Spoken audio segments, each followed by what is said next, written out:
that? A face? Just as quickly as I'd glimpsed it, it was gone. It was cold as death and twice as dark in here. Seriously, I'd never been anywhere so dark. It was more than just the absence of light. It was like walking through thick black water, only able to see inches in front of my face. Things moved slower than they should have. Every step I took further down towards some unknowable destination, the darker and colder it got. I found myself wondering, is this what dying feels like? Slipping down further into nothingness, step by step through darkness that never ends? It was a stairway, like Jacob's ladder, except instead of up to heaven, it was a one-way trip straight down. There was some distant, tinny whirring noise that I couldn't quite make out, the way things sound when you're drowning.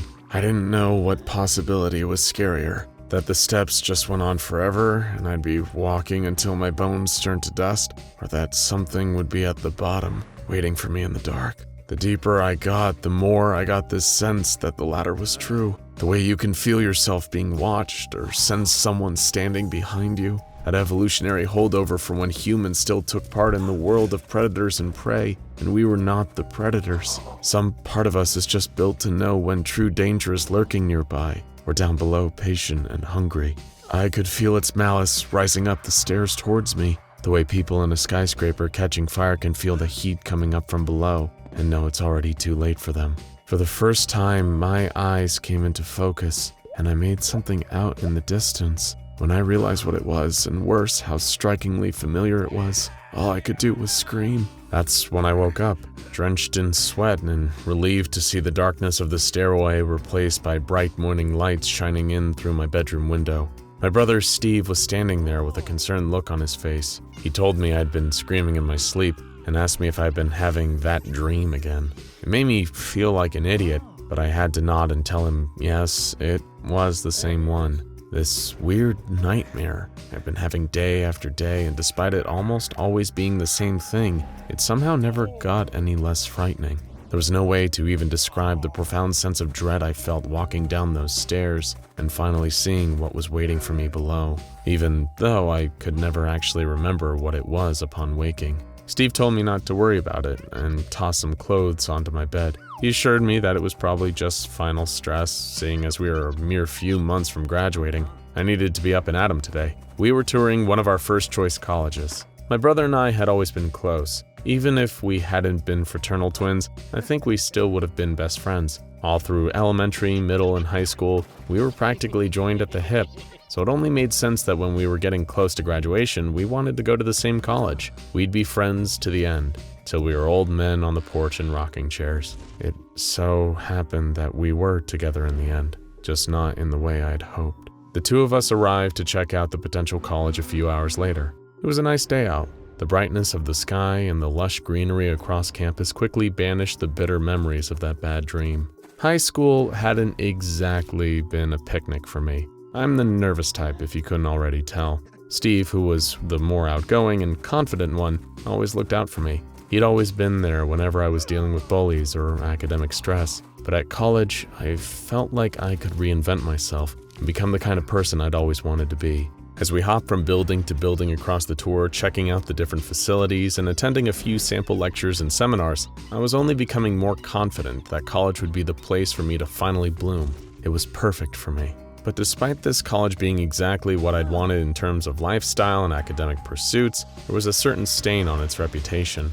If any university is around long enough, or any building at all for that matter, weird incidents are bound to accumulate. Some places have ghost or cryptid sightings. This college had disappearances, not just one or two. 6 different students and 1 janitor had disappeared from the campus. The people had nothing in common except for the fact that they frequented the college. Ages, races, genders, and majors varied across all the missing people, and none of them had known each other. No notes were given, no clues discovered, no remains ever found. A number of the cases are even still open today. It's a frightening thought that people can just drop off the face of the earth like that and never be found. There are over 500,000 missing person cases in the United States back in 2020 alone. It's more common than you think. Still, I comforted myself with the knowledge that thousands of new students came in and out of the college every year, and only a handful of disappearances. What were the chances that something bad would ever happen to me?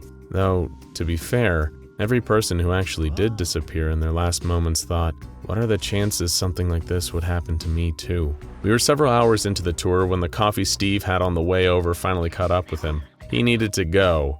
Bad. So he asked our tour guide whether there was a bathroom anywhere around here. She told him that he could find one pretty easily on the ground floor of any administrative building nearby. In the meantime, we'd be making our way over to Lecture Hall 2B, so he could simply catch up with us there once he was done. Steve left, and I didn't think anything of it at the time. I was too wrapped up in the tour. It was only half an hour later, when we were finishing up and preparing to leave Lecture Hall 2B, that his absence from the group suddenly became a lot more noticeable. I started feeling nervous. He'd just gone to the bathroom. What could be taking so long? I ran through all the more rational explanations in my head. Maybe there was a long line. Maybe the bathroom was out of order when he got there and he needed to find another one. Maybe he got a little lost on the way there.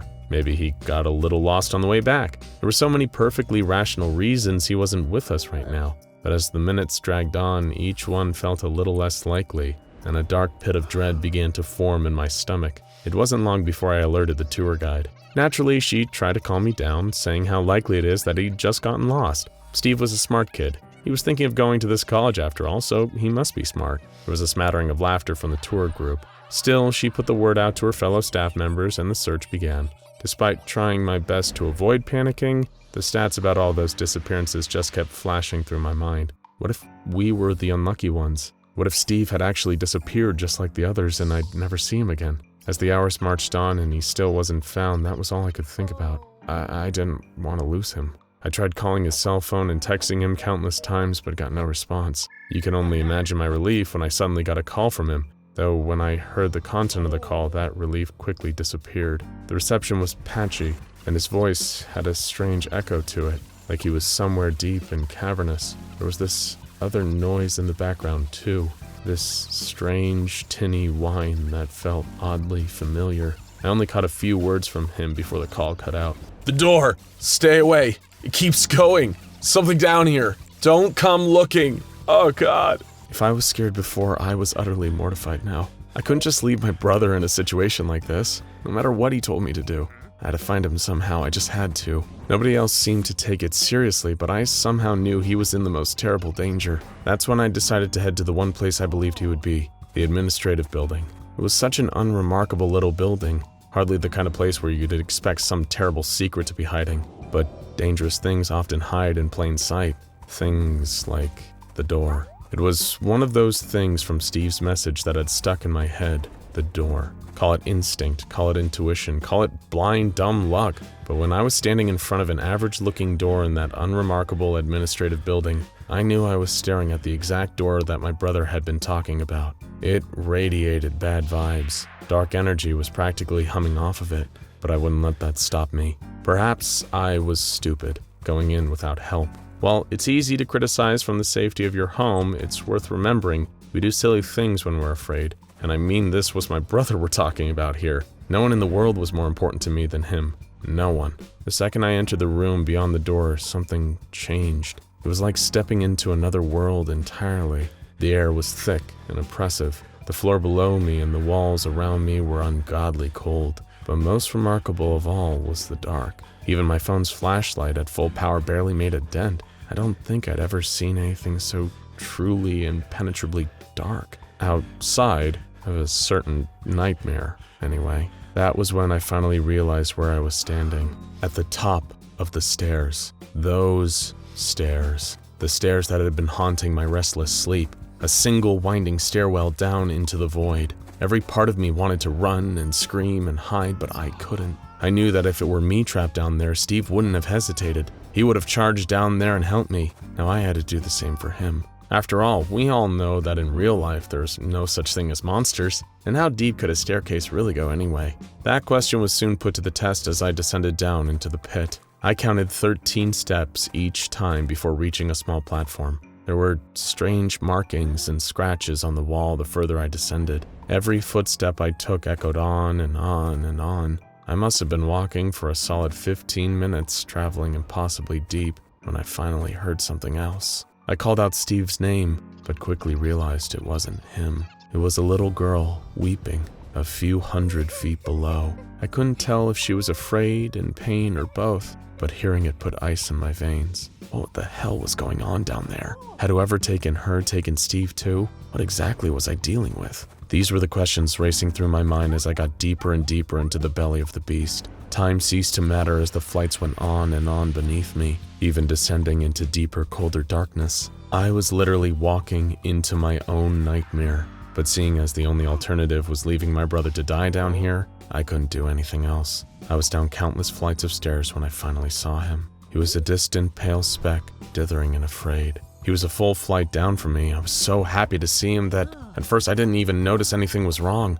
But as I got closer, I began to realize that this wasn't the Steve I knew. The dread crept into me, spreading through every cell like a virus. I finally knew why I recognized it. It was the thing from my dreams. The monster whose appearance always brought those terrible nightmares to an end, but what did it mean to see it in real life? It was Steve's face, but it seemed larger and deathly pale. I froze, and as the face drew closer to me, I realized it had no irises, no pupils, no nostrils, and no mouth. It wasn't my brother. It looked like a terrible death-like mask modeled after him. I tried to scream as it appeared right in front of me, just as I had in my dreams, but it was too late. Long, gnarled fingers curled around my torso and crushed my ribs. It was a pain more intense than I thought possible, and soon even my vision went black. As I was dragged down to the darkness below, the last thought on my mind was, Steve, I'm so sorry I couldn't save you. I couldn't even save myself. Now go check out SCP-087 The Stairwell and The Secret at the Bottom of SCP-087 Explained for more takes on the terrifying secret of the stairwell.